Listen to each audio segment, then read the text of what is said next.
arrancar con este foro: democracia, autonomía y corrupción, diálogos por la transformación. Cedo la palabra al doctor José Enrique González Ruiz, académico universitario de la Universidad Nacional Autónoma de México. Por favor, adelante, doctor. Muchas gracias por la presentación y por la invitación a participar en este evento. Estoy contento de estar aquí debatiendo sobre un tema que ha ocupado la atención de muchos universitarios mexicanos y de otras latitudes, pero en particular de muchos mexicanos, que es el tema de la educación superior. ¿Qué papel deben jugar las universidades hoy en día? ¿Cuál es el marco? El marco político, el marco legal, el marco social en que se desenvuelven, y qué perspectivas tienen en sociedades cambiantes como la nuestra. Estamos viviendo nosotros una sociedad cambiante, una sociedad que tiene muchas preguntas pero pocas respuestas, muchas incertidumbres todavía en cuanto a el futuro de largo plazo que nos aguarda, y también padece la circunstancia de que hay pocas referencias a las cuales adscribirse uno como sociedad.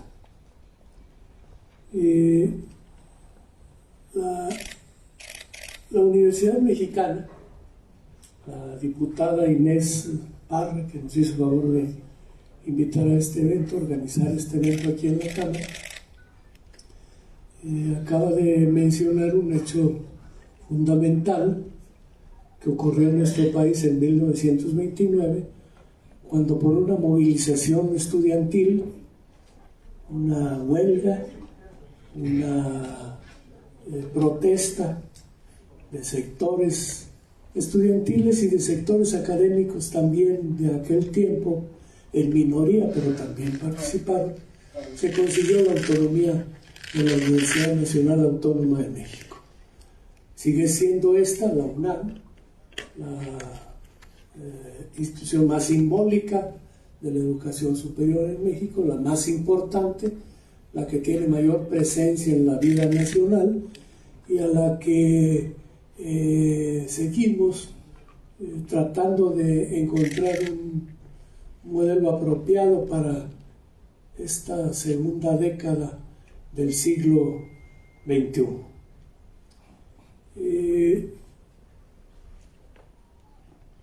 Para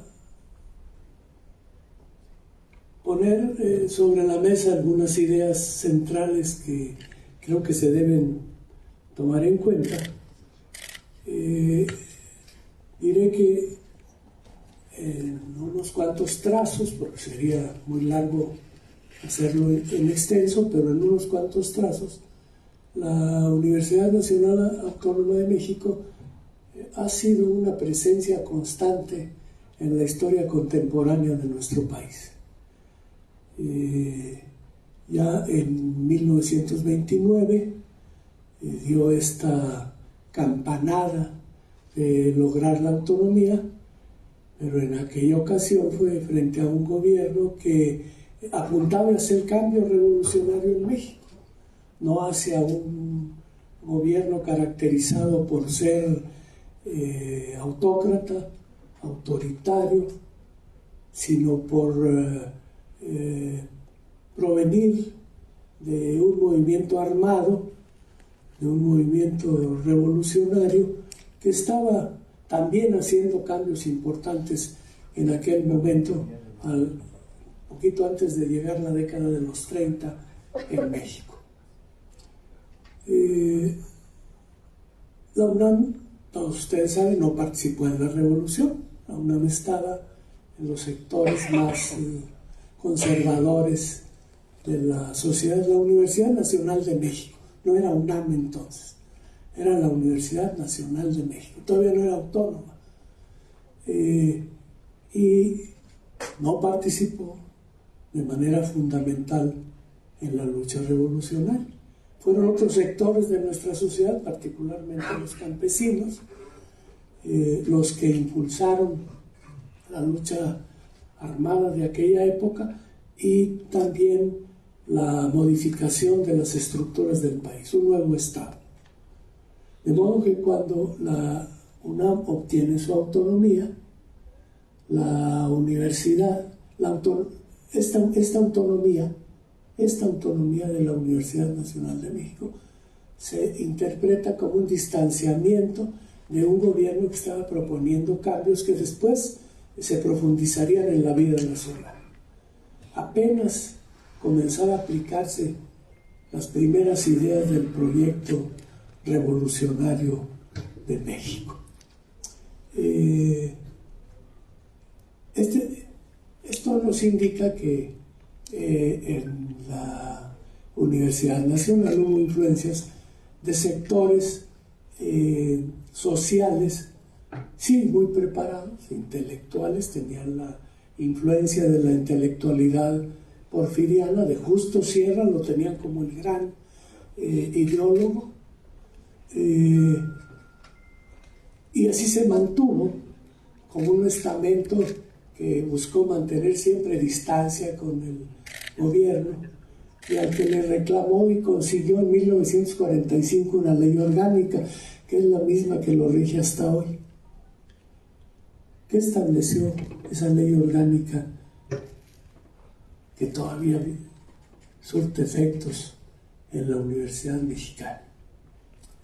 Estableció que la forma de gobierno universitaria no tendría que ver con elecciones, con comicios, con campañas, sino que tendría que ver con decisiones de organismos cerrados, pequeños.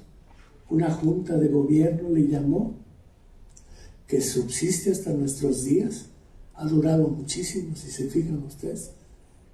Si la ley es del 45, tiene 78 años, no sé por qué esa es mi edad. Perfectamente, lo tengo claro, no me puedo equivocar. Ha durado 78 años la ley orgánica. Y esa estructura de gobierno, una estructura cerrada, donde un grupo de notables que funcionan, no digo que en la clandestinidad porque sería exagerar, pero funcionan de una manera muy discreta. La existencia de la Junta de Gobierno de la UNAM casi no se percibe en la vida cotidiana de la institución, más que a la hora de imponer autoridades, a la hora de nombrar directores y de nombrar rector. Ese mecanismo ha pervivido hasta nuestros días y ha sido garantía de ejercicio de la autonomía por parte de quienes conducen esa institución. Después del 45 hay una fase interesante en la vida universitaria nacional. Hubo un periodo de mucha emergencia de movimientos sociales en México. Se formaron sindicatos independientes, hubo movilizaciones de médicos, de ferrocarrileros, bueno, hasta grupos armados hubo en este país que plantearon que la solución no venía por la vía electoral, pero hubo mucha efervescencia en nuestro país y hubo efervescencia también en la UNAM, en la Universidad Nacional Autónoma de México. Y en la UNAM, durante esta etapa, aparecieron grupos que se organizaron para tratar de incidir desde dentro en la forma de gobierno de la universidad. Se formaron los sindicatos. Los trabajadores administrativos primero, que ya tenían tiempo tratando de agruparse, de defenderse, de obtener la protección legal que la revolución había dado ya a otros sectores de trabajadores. No los había alcanzado a los trabajadores universitarios, no tenían sindicatos. Hubo una etapa en que se organizaron, empezaron a presionar por esos trabajadores e interesaron a algunos académicos. Los académicos también pensaron que era necesario agruparse en sindicatos. Y entonces ahí apareció muy claramente la idea de cómo los grupos que habían conservado el control de la Universidad Nacional conciben la vida universitaria. Y se generó una serie de normas, de leyes, después de la Ley Orgánica de 45, que son fundamentales en la vida de la Universidad Mexicana hoy. Estoy hablando de la etapa en que fue reformado el artículo 3º, fracción 8ª de la Constitución, en los años 80. Se reformó el artículo 3º de la Constitución Mexicana, que estableció que las universidades tendrían, entre otros derechos, el de, artículo 3º, fracción 8ª, todavía lo pueden leer hoy, ahí sigue en la Constitución, tendrían el derecho de fijar los términos de ingreso, promoción y permanencia de su personal académico. Eso dijo la Constitución. ¿Qué quiere decir eso? El sector que ha mantenido bajo su control la UNAM, la corriente histórica esa que ha mantenido, se aseguró de que los académicos no podrían, primero no querían que formaran sindicatos porque decían que no éramos trabajadores. Bueno, puede ser que tengamos que admitir, dijeron, que los jardineros pues sí sean trabajadores. Esa palabra la utilizaron ellos, no yo. Puede ser que a ellos sí les podamos admitir que sean trabajadores, pero los académicos no son trabajadores. Y entonces la universidad fijará los términos de ingreso, promoción y permanencia de los académicos. ¿Quién es la universidad? Nosotros, dijeron ellos. Y siguen siendo ellos. Siguen siendo quienes dirigen y conducen el destino de las universidades. Ustedes lo acaban de ver, fueron testigos hace un poquitito de tiempo. Cambió el rector de la UNAM en un proceso bien ordenadito, bonito, muy cuidadoso. Y quedaron las personas que ellos dijeron que iban a quedar. ¿Candidato de quién? ¿Que lo postuló quién? Esas cosas no se debaten, no se discuten. Hay una muy cuidadoso proceso, una muy cuidadosa atención a que los ánimos no se desborden, porque se puede salir de control como se ha salido algunas veces. Ese se llama el proyecto Soberón. Les tengo la buena nueva, eso es lo que yo pueda decir más interesante hoy a ustedes, a todas y a todos. Ese es el proyecto Soberón de la universidad. El proyecto Soberón, les recomiendo a quien esté interesado, lo puede encontrar en internet, un artículo que se llama Elitismo frente a democracia en la educación superior. Es un artículo que recoge una conferencia que yo di en la Universidad de Puebla hace muchos años, bueno, no tantos como los de la autonomía, pero hace ya unos años. Este artículo es del 6 de octubre de 1982, y ustedes lo pueden conseguir en el repositorio de la Universidad Veracruzana. Las instituciones han formado sus archivos y les llaman repositorios, están en internet. Si ustedes ponen elitismo frente a democracia en la educación superior, Enrique González Ruiz, les sale el artículo. Ahí analicé entonces lo que era el proyecto Soberón, el elitismo. El académico como alguien ajeno a los trabajadores.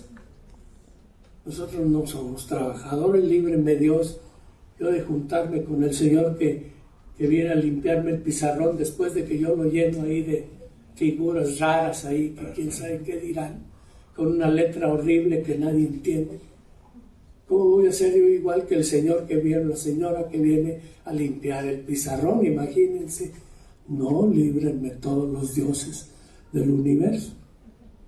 La concepción elitista que Soberón plasmó cuando ingresó al Colegio Nacional en ese año de 82.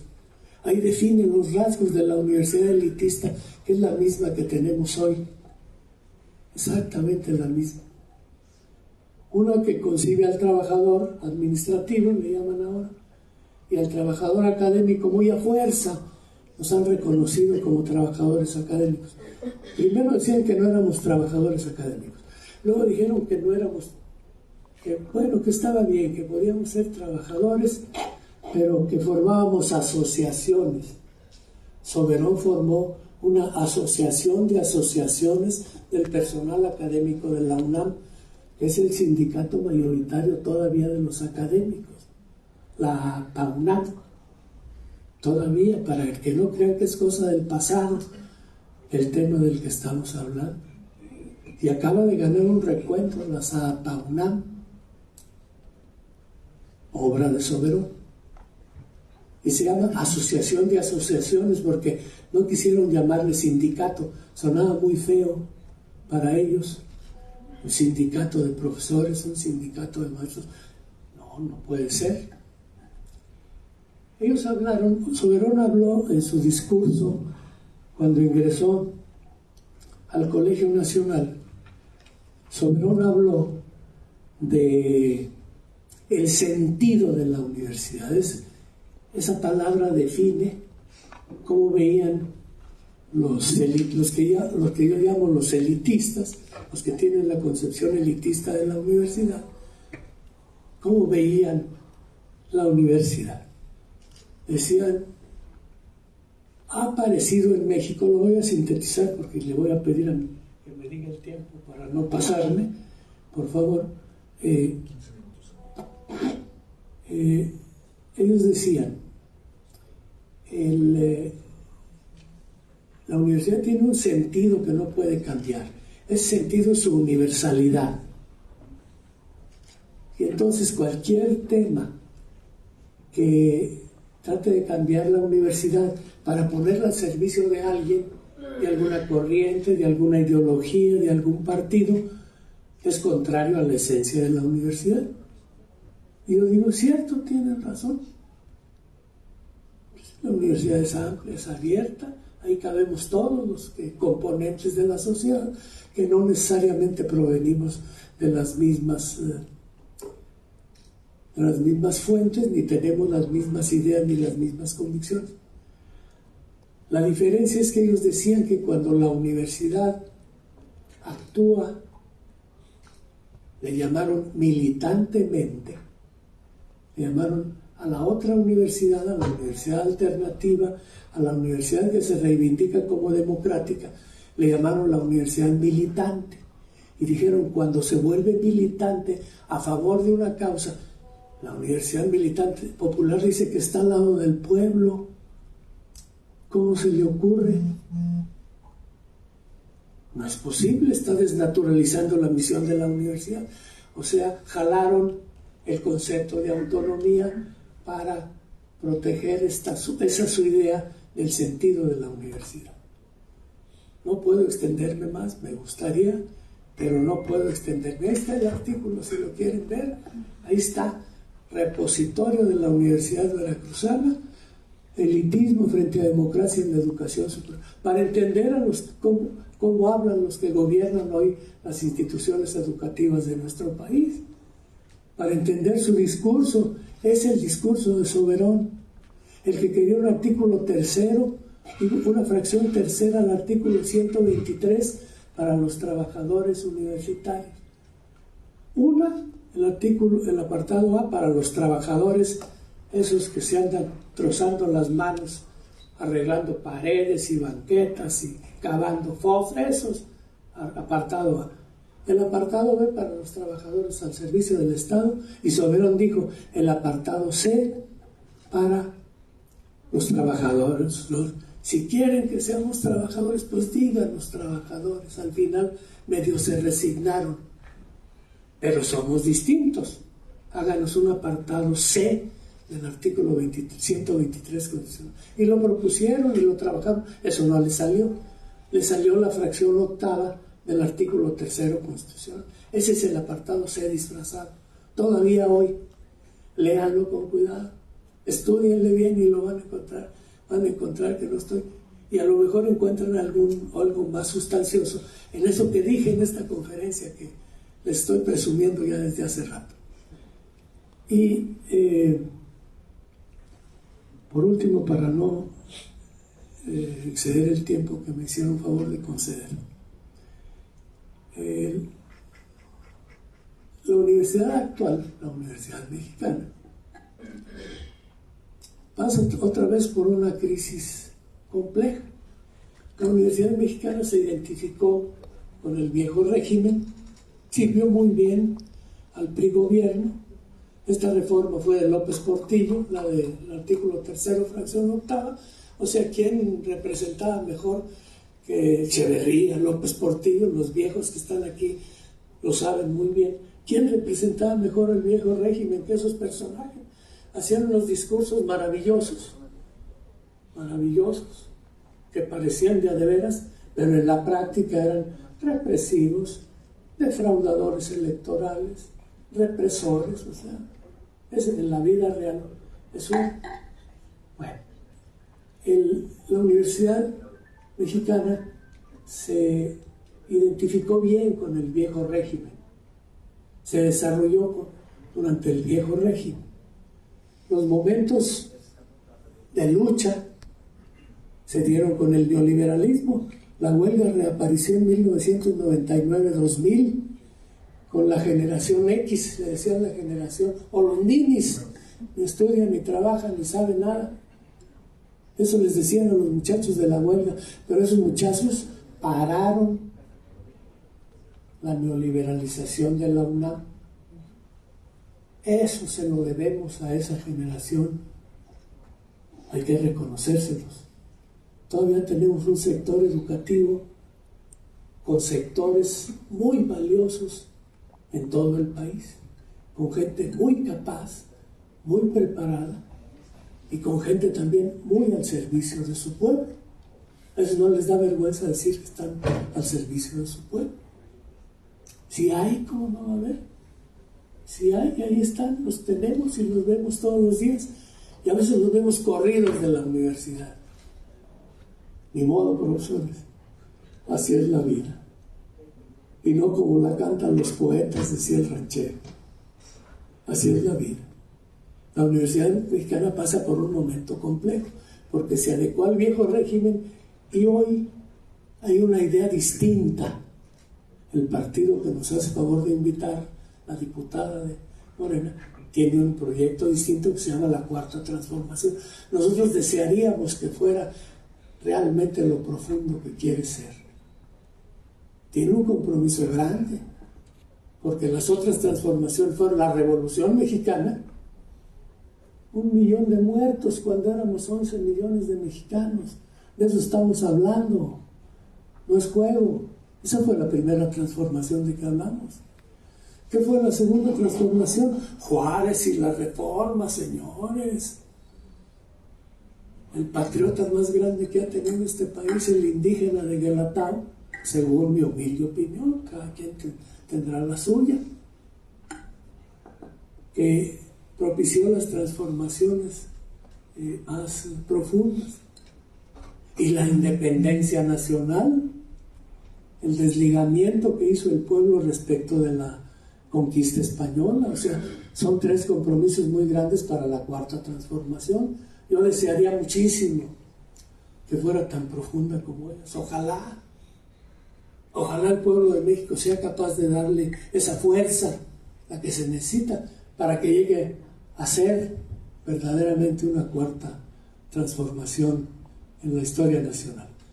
Saludo el foro, los saludo a ustedes y les doy las gracias por su paciencia. Son muy amables.